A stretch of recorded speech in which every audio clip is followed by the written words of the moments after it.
Hey y'all, as y'all can see, I wasn't out there for too long. I couldn't handle it. I forgot to tell y'all also gonna need one thing, and that's Carmex. Cause I refuse y'all see me out there and my lips be chapping up cause of that cold. So y'all make sure if y'all go out there, if y'all have to go out there, y'all wrap up. Get your gloves or your socks and put them on your hands. Make sure you wear your little long socks, cleats, shoes, tennis shoes. Girls, don't get out there with no heels on. You're going to fall. I done slipped in these cleats. You can slip in some heels trying to get out there and be cute. All these celebrities going to be here this weekend in Dallas. Y'all think y'all going to be cute. Y'all going to be looking crazy. Well, anyways, I still got my hood on inside the house because, hell, I'm still cold. It's too cold out there. Either it's too cold or it's too hot. That Texas need to make up its mind.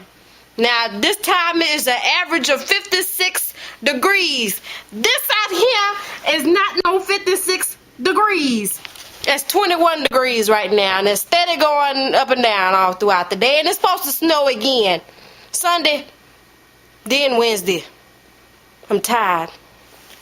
Snow, melt, something, do something, because I'm tired. I'm tired of you. I'm tired of seeing all this white. Okay. Well, enough of that. Y'all stay in the house, stay warm, do whatever you have to do. This has been Desiree News once again, tuning out. Good day.